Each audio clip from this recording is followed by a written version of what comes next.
For much of the year, Clair Obscure Expedition 33 has been the clear frontrunner for Game of the Year. But it definitely has some competition and more might be on the way. Kong Bananza has debuted to glowing reviews. Split Fiction, that game is amazing and still one of the best games this year. PlayStation has their two big games for the year, Death Stranding 2 on the Beach and Ghost of Yotei, and Nintendo still has one more big gun left to play that some aren't giving the respect it deserves. All of this makes for a very interesting Game of the Year debate and battle at the end of the year. What's up, everyone? This is Justin, and welcome to Just Keep Playing.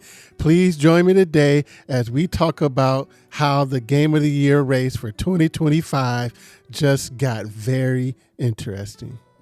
For standalone brand new games this year, Expedition 33 is still at the top of the list with an overall Metacritic rating of 93. And it didn't seem like it was going to loosen its grip on that potential Game of the Year crown. But then Kong Bananza came through, Hulk smashing its way to an absolutely stellar overall Metacritic rating of 91, which instantly vaulted it into being one of the highest rated 3D platformers of all time. And at the time of this recording, out of the best rated games for this year, it is the only one without a single mixed review, let alone even any negative reviews.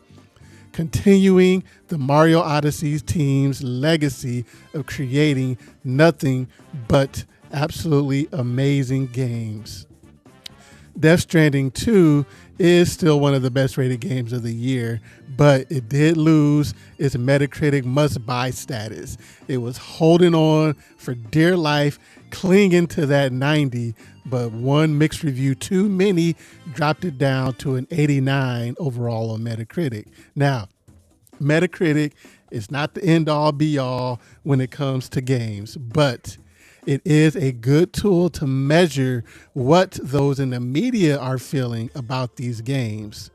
Now, Ghost of Yotei is the sequel to one of the best new franchises from Sony, and that game looks really good. Split Fiction is amazing, and it got an extra boost and a reminder of how good it is with the release of the Switch 2 version.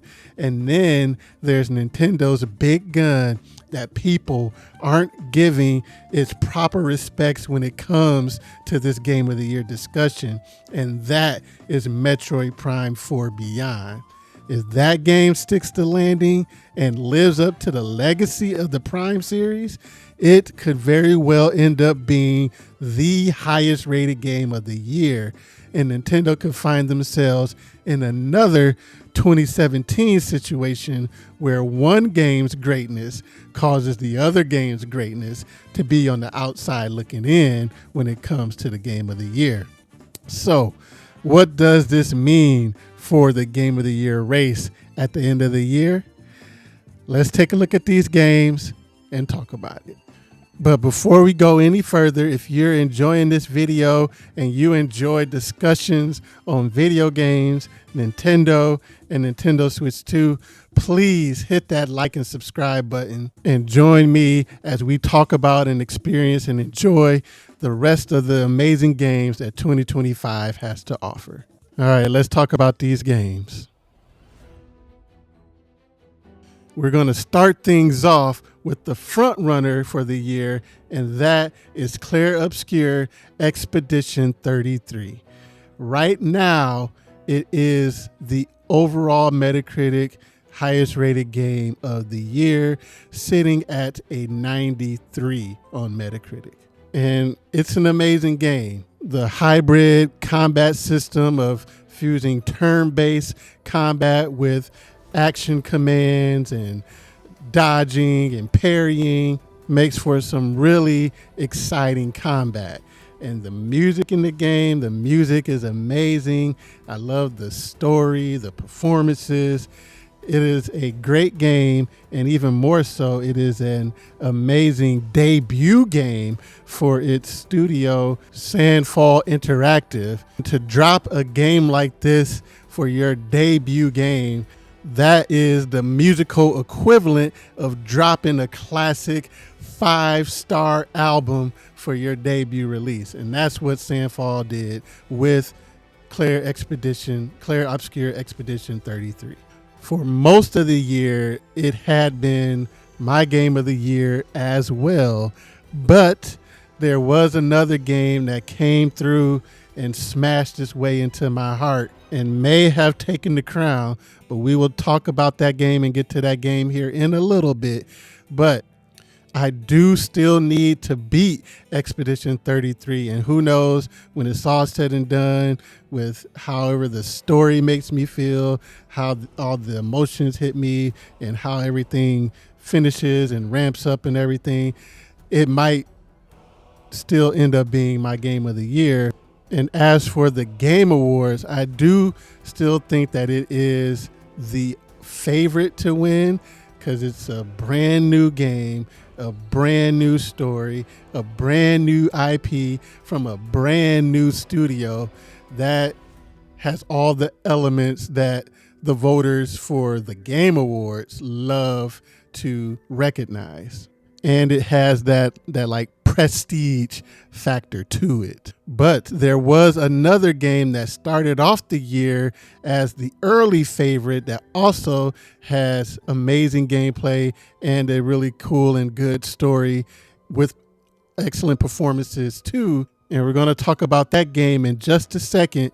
But first, let me know, what is your current game of the year? What's your favorite game that you've played this year? Is it Expedition 33, or is it one of the games that we're going to talk about coming up soon, or is it something else? Let me know what is your current game of the year in the comments below. So Split Fiction was the early favorite for game of the year to start off the year, coming in at a 91 overall on Metacritic. It's another game from Joseph Ferris and his team at Haze Light Studios, and they're no strangers to winning Game of the Year. They took home the Game of the Year award back in 2022, I believe it was, 22 or 21. I think it was 21. I do think that Metroid Dread should have got Game of the Year that year, but that's another story for another day. But so they're no strangers to winning Game of the Year, and Split Fiction seems to be their best game yet, especially when you just take into account gameplay-wise. Gameplay-wise, Split Fiction, with its unique co-op centered gameplay where it can only be played with two people, with featuring puzzles that take two people to solve them and having to work together to defeat bosses and take out enemies. It's a really good game, and I love the story, and the performances in it are really good. And Joseph Ferris and his team they're just the masters when it comes to co-op gameplay. And I love co-op gameplay, and we need more co-op games, especially I love like couch co-op, and they have perfected this with their games. Now, sometimes games that come out early in the year, they kind of lose that mind share, and people may forget about them because they came out so early. And with Split Fiction, it came out in March, but it had another release thanks to the Switch 2 coming out when it came out at the launch of the Switch 2. So that helps to put that game back in people's minds and remind them about how good of a game Split Fiction is. I've been playing through it with my wife, and we are absolutely loving this game. It's just so much fun. We love the characters and figuring out how to solve the problems together, and actually like working together to move forward in the game has been an absolute blast. And it is definitely a certified Game of the Year contender. It's not my Game of the Year yet, but this next game so far has taken the throne for me as my game of the year.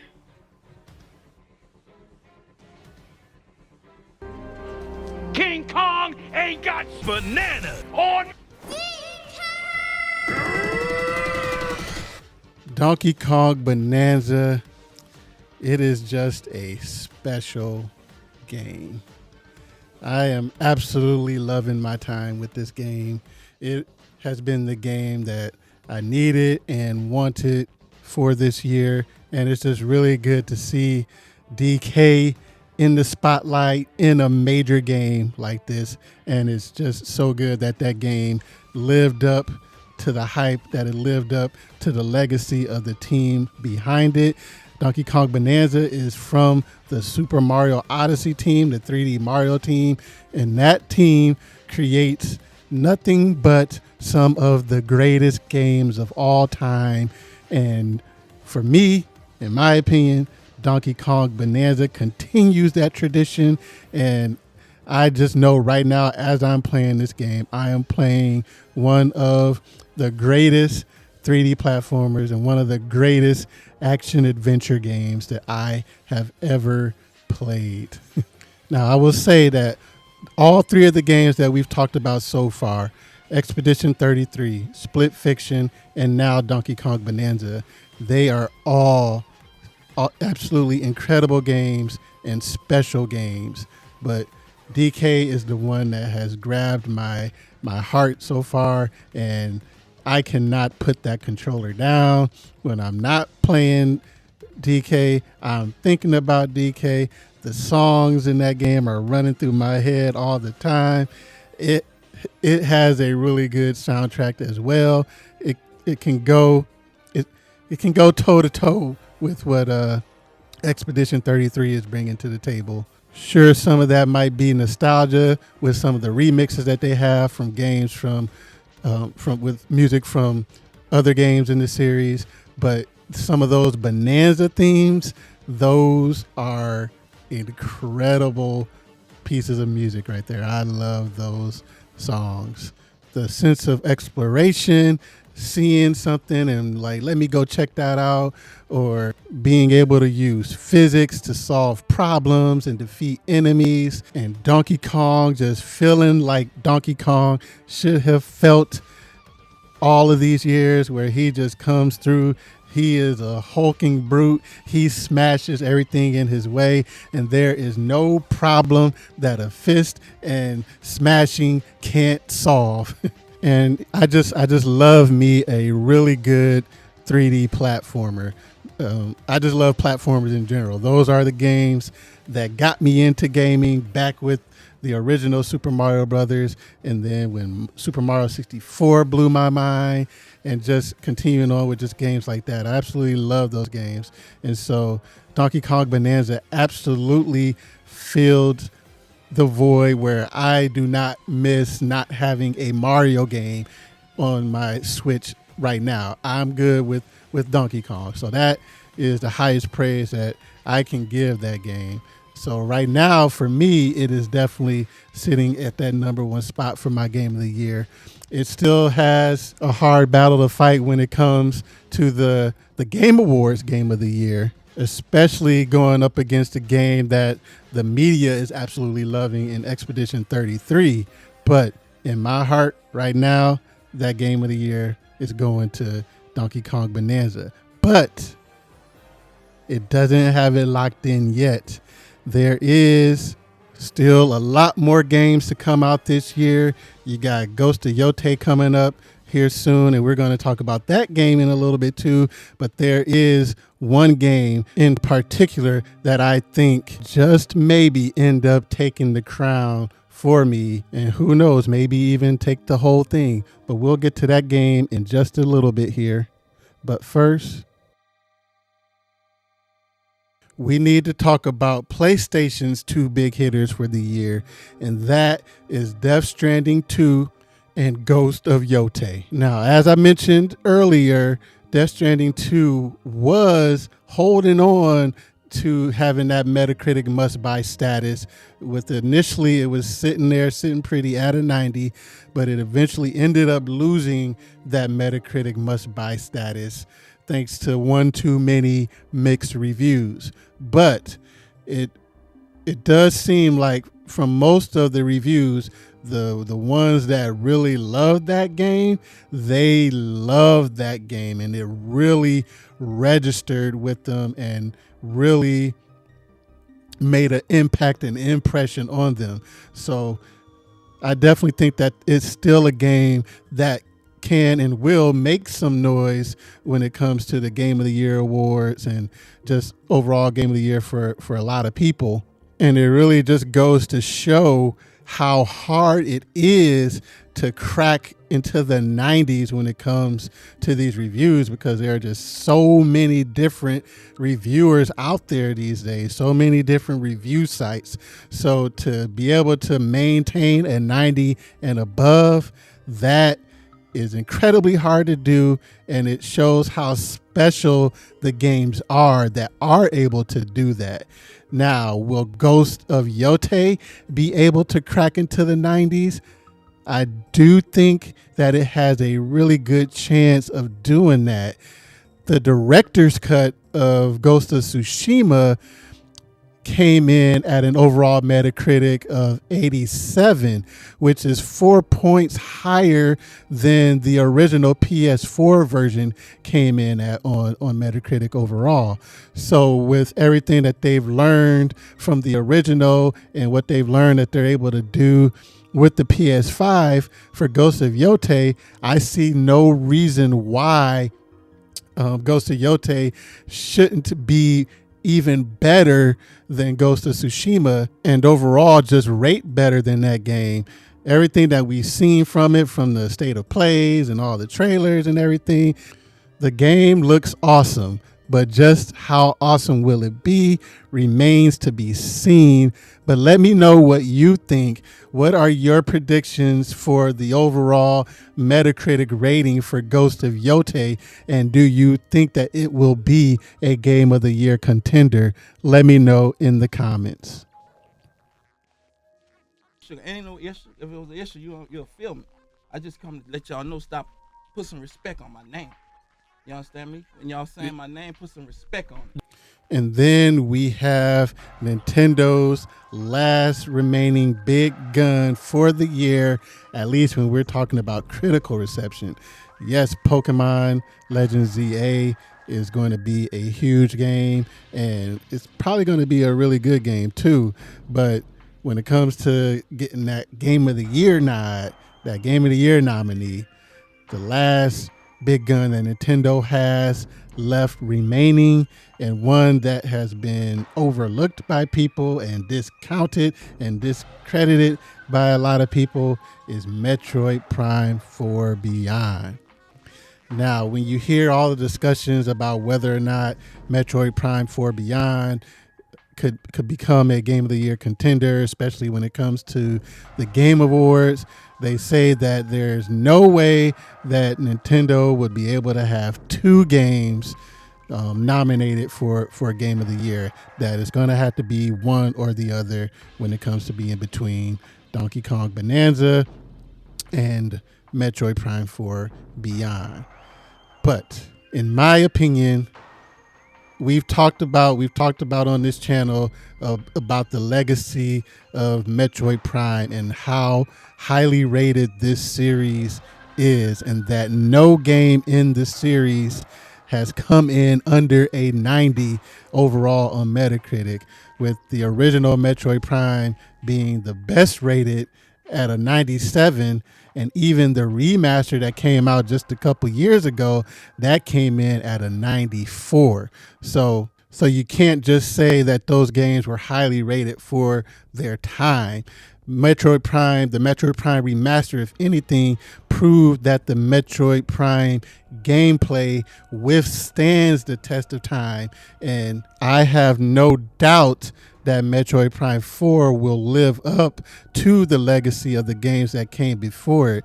There's a reason why Nintendo has allowed this game to marinate, has allowed the time to be taken for this game to be as good as it could be, and even for there to be a Switch 2 version. There's a reason why they scrapped what was originally not working, because they knew that, and they know that the Metroid Prime games have a legacy to uphold and a standard to maintain. And I think, and I know that they want this Metroid Prime 4 to be a home run knockout for the Metroid Prime series, to be that breakthrough entry for the series that finally pushes it into that next level when it comes to sales and even when it comes to its critical reception. So if Metroid Prime 4 Beyond is as good as I believe it will be, and it is as highly rated as I believe it will be, I think it has a good chance of being the highest rated game this year. And if it is the highest rated game this year, I don't see it being left off the Game of the Year list. But with how highly praised and how critically received Donkey Kong Bananza has been, I don't see that being left off the list as well. Like, that game is too good to not be included in the Game of the Year, even just as a nominee. So I do think Nintendo has a really good chance of having two games nominated for Game of the Year, just like Sony has a good chance with Death Stranding 2 and Ghost of Yotei. But what do you think? Is there a game that I'm missing that you believe is going to be nominated for Game of the Year? Is there an indie game that you think is going to end up taking one of those spots for Game of the Year? And what is your current Game of the Year? Let me know in the comments below. And thank you so much for watching. And for more on what makes Donkey Kong Bananza such a special game and why I think it was the perfect game for the Switch 2 right now, check out this video right here. And until next time, I'll see you later. Have a good one. Peace.